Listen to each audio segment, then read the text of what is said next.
3:30 in the morning.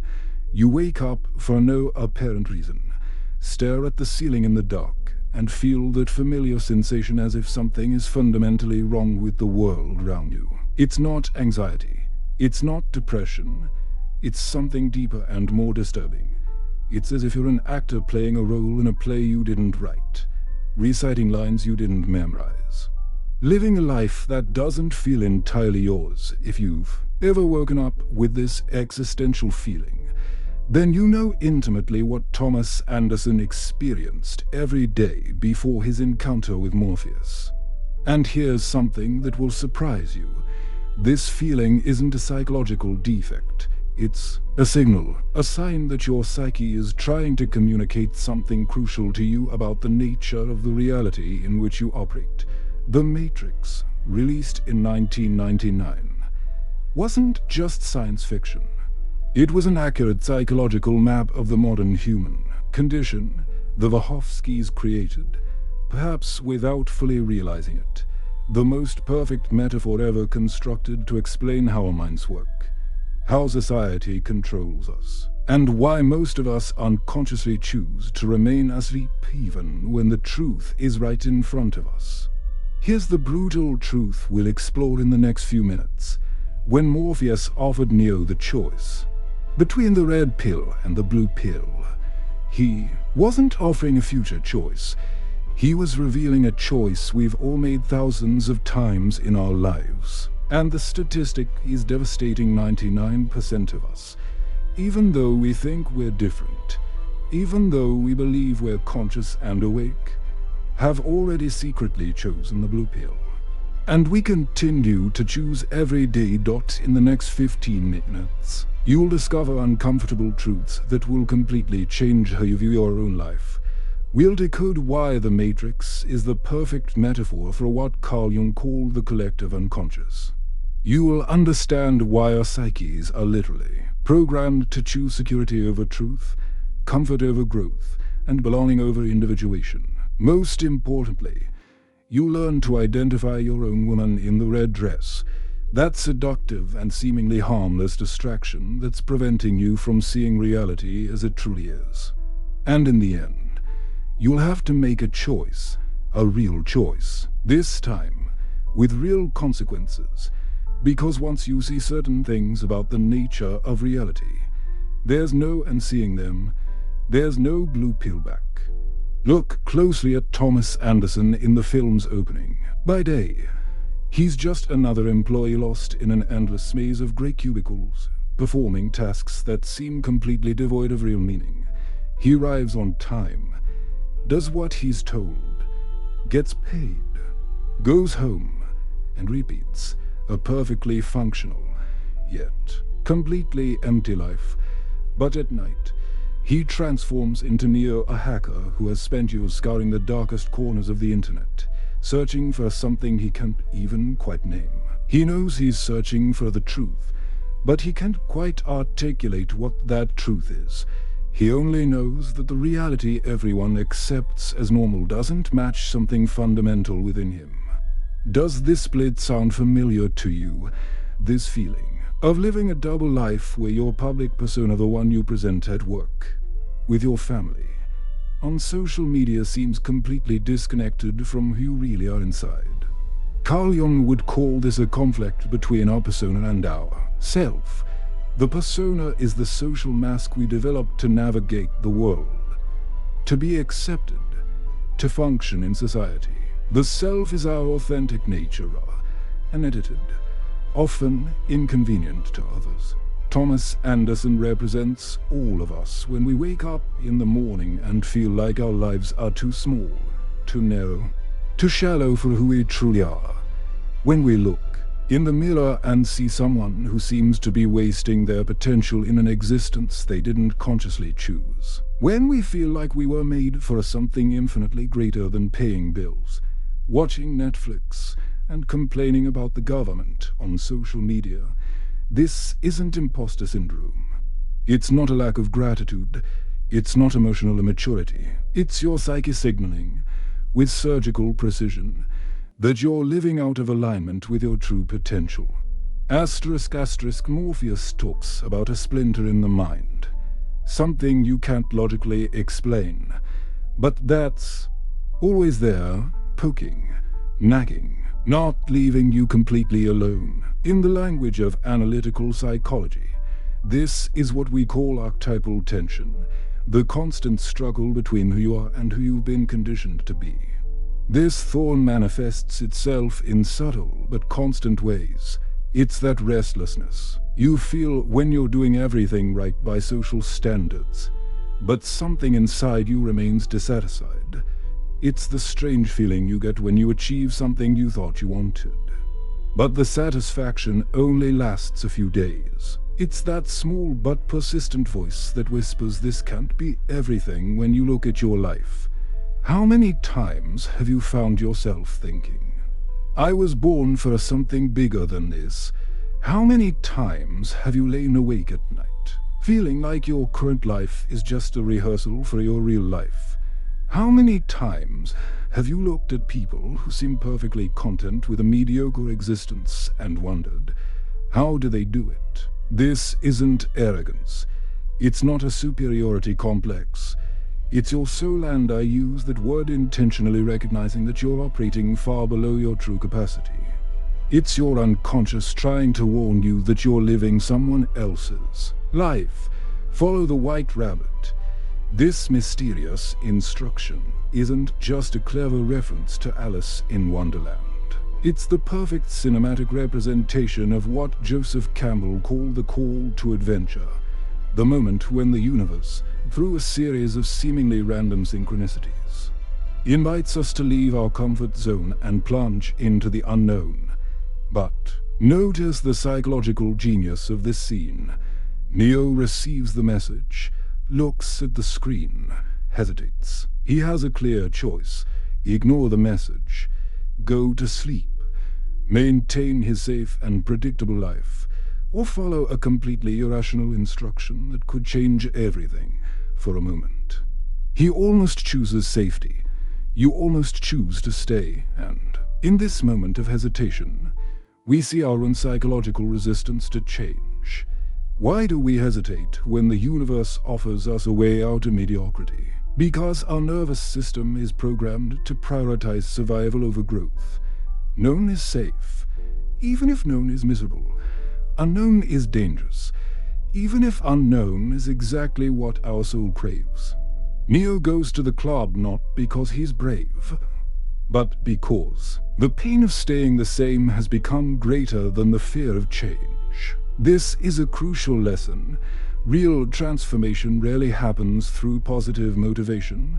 It happens when the agony of stagnation overcomes the terror of the unknown.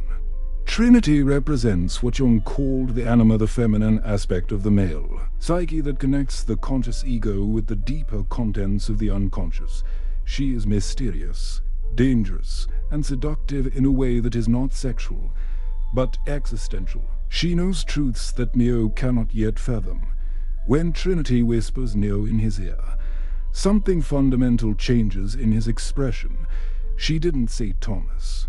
She said Neo, the name he chose for himself, not the one he was given at birth. She's acknowledging his true identity before he's even ready to embrace it fully. Morpheus perfectly embodies the wise elder archetype, the mentor who offers confrontation, not comfort. He doesn't promise it will be easy. He doesn't guarantee it will be safe. He doesn't offer Neo a better life. He offers the truth, and truth, as anyone who has experienced real transformation knows, is rarely comfortable. Morpheus's genius lies in his brutal honesty. He warns Neo that after awakening, he will miss his ignorance. He explains that most people are not ready to be disconnected because they have become so dependent on the system that they will fight to protect it. He prepares Neo for the inevitable loneliness that comes with expanded consciousness, the pilsiners, psychologically speaking. The hero's threshold, the moment of no return where we must choose between the known and the unknown, between safety and authenticity, between belonging and individuation. But here's something crucial that most analyses miss. Morpheus isn't offering Neo a choice between truth and lies. He's offering a choice between two types of reality. The blue pill doesn't make you forget the Matrix exists. It makes you accept that the Matrix is all there is. The red pill doesn't automatically free you. It shows you how deep the prison is.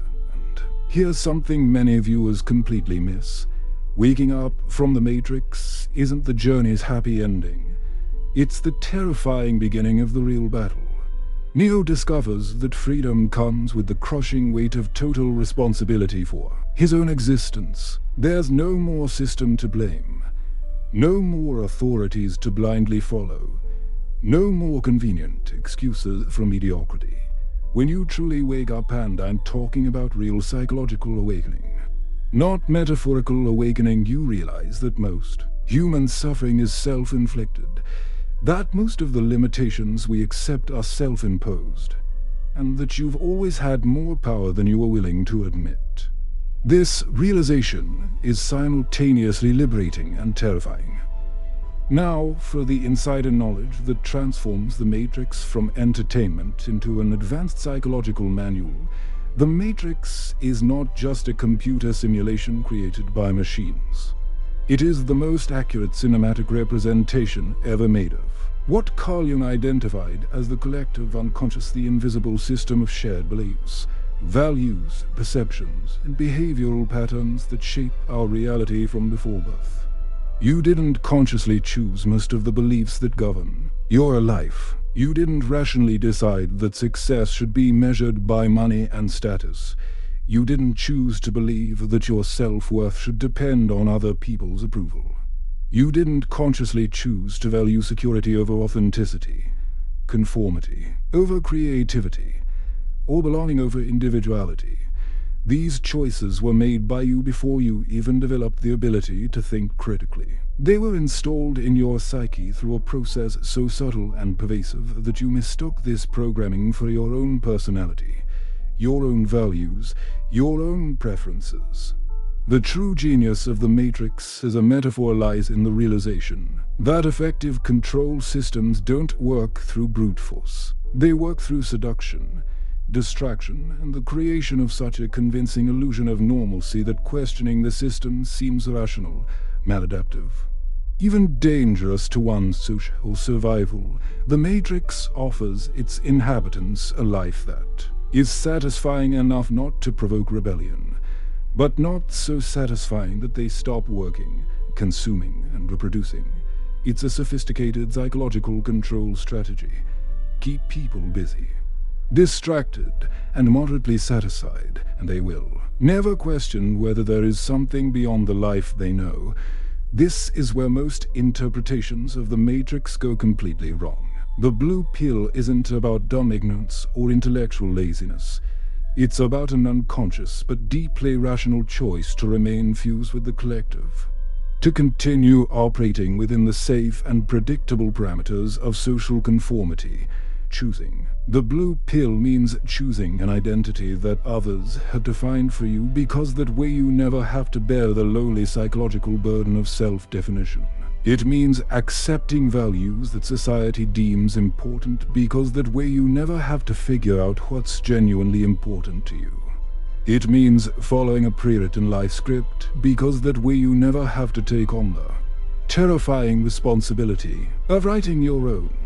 The red pill, on the other hand, is a psychological commitment to what Jung called the process of individuation, becoming who you really are, regardless of external expectations, even if it means questioning literally everything you held to be true about yourself and the world. Individuation isn't about becoming special or superior. It's about becoming genuine. It's about discovering your true values beneath the values that have been implanted in you. It's about finding your authentic voice beneath all the voices you've internalized throughout your life. It's about taking full responsibility for your existence, your choices, your reactions, and your creations. And here's why most of us secretly choose the blue pill. Because the matrix, our social and psychological system, doesn't maintain control through violent repression. It maintains control through the seduction of belonging, the comfort of predictability, and the emotional security of never having to be completely alone with our own decisions. Being part of the matrix means never being truly alone, because you always have the collective to validate your choices. It means never having to deeply question your beliefs, because everyone around you shares the same beliefs. It means never having to carry the full burden of conscious choice, because there are always authorities, traditions, or social trends to follow. Sartre said we are condemned to be free, and most people don't understand the existential terror of this statement until they experience it firsthand. Real freedom, not the illusion of freedom the Matrix offers, but genuine freedom means that you are completely responsible for creating meaning in your life. There is no higher authority to blame for your failures. There is no system to hold accountable for your unhappiness. There is only you, your expanded consciousness, and the infinitely more complex choices that come with clarity. That's why most people, when faced with the real possibility of awakening, unconsciously choose to remain asleep, not out of stupidity, but out of psychological self-preservation. The woman in the red dress sequences, without exaggeration, one of the most sophisticated behavioral psychology lessons ever put into a mainstream film. Morpheus creates this simulation not to entertain you, but to teach him a fundamental truth about how the Matrix and, by extension, our social reality maintains control over our attention and, consequently, our perception of reality. Watch the sequence carefully. Neo is walking with Morpheus through a crowd, receiving crucial information about the nature of reality. His attention should be completely focused on this conversation that could literally save his life. But then the woman in the red dress appears. She doesn't do anything overtly seductive. She doesn't draw attention to herself. She simply exists, alluring in a way that's impossible to completely ignore. And in this moment of distraction, just a few seconds, Neo completely loses awareness of the real danger around him. When he turns to look at her again, there's an agent pointing a gun directly at his head. The distraction nearly cost him his life. This scene is a perfect metaphor for how we function psychologically in real life. A woman in the red dress doesn't have to be a literal woman or a literal seductress. She's anything that captures our attention in a way that makes us lose sight of the aspects of our lives that truly matter. It could be the endless scrolling of social media that consumes hours of your day while important projects remain unfinished. It could be the obsession with political news that leaves you outraged but powerless, diverting energy that could be channeled into real changes in your own life. It could be the compulsive consumption not just of products, but of entertainment, information, and experiences that keeps you busy but unfulfilled. We live in the era of attention as a commodity. Large corporations invest billions of dollars in psychological research to discover exactly how to capture and monopolize your attention.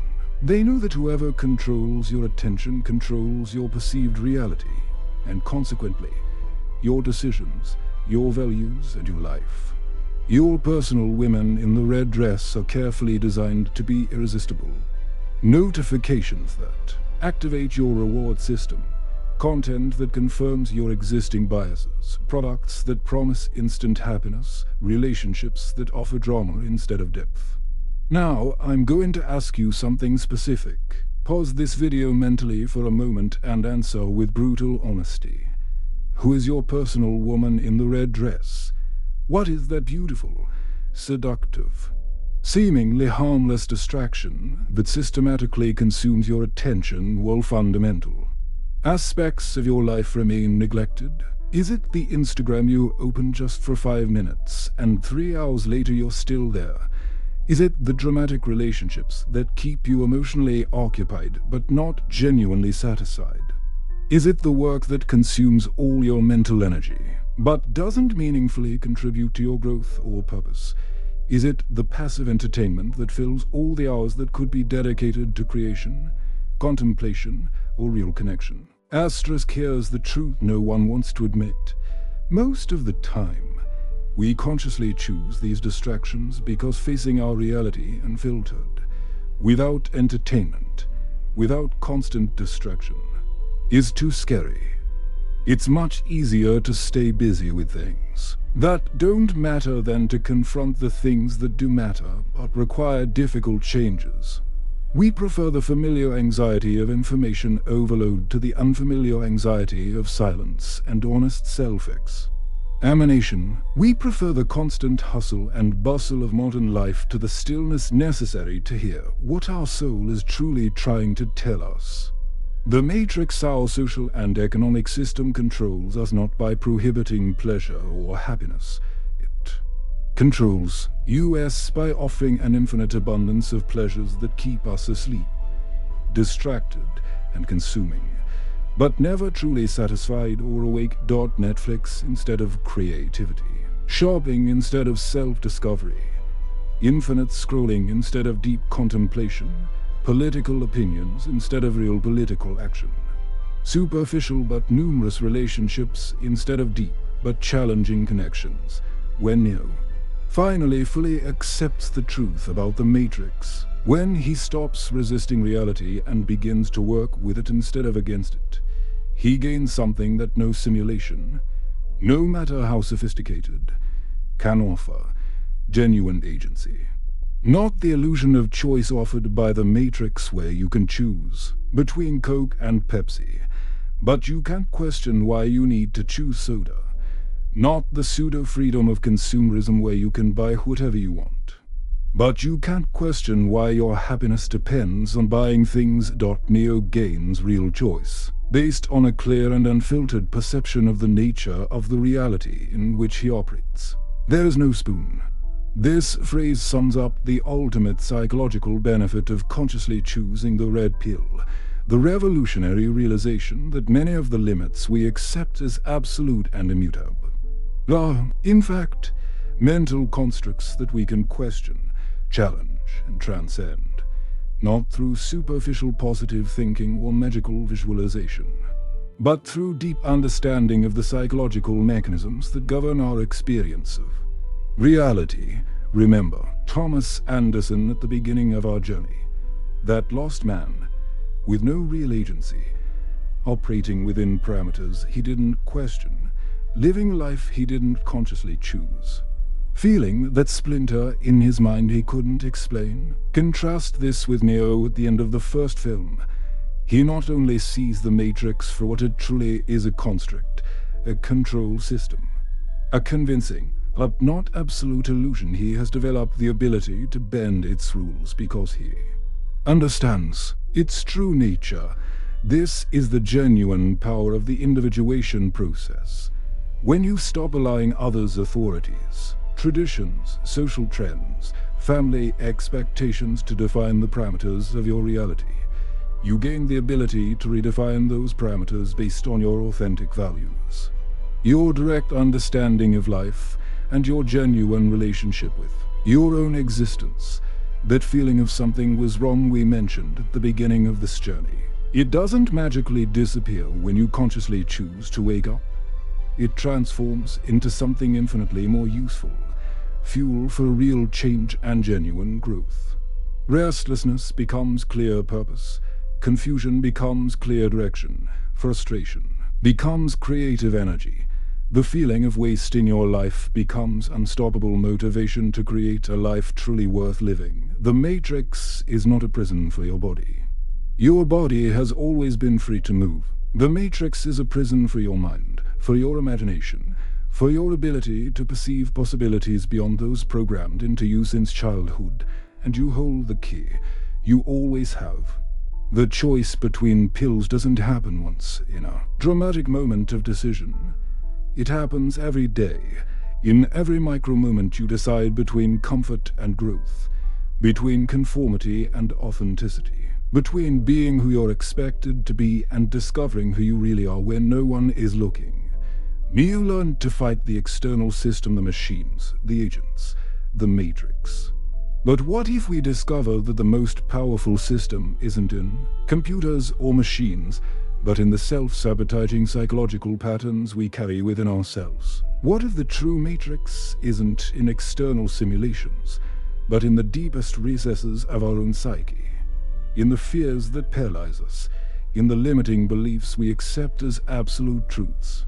The question is no longer whether you'll choose the red or blue pill. Now that you see the pills clearly for what they represent, the real question is, what will you do with this expanded awareness? How will you live differently knowing what you know now? Next week, we'll dive even deeper into this psychological rabbit hole. We'll explore the Matrix Reloaded and discover why Neo, even after awakening, was still not completely free, and what this reveals about the repetitive patterns that govern our own psyches. If this content resonated with something deep within you, if you recognized your own psychological journey reflected in Neo's, you know exactly what to do. And if you have insights into your own personal matrix, share them in the comments, because awakening is a solitary process, but it doesn't have to be an isolated journey. Until our next exploration into the hidden archetypes of modern pop culture.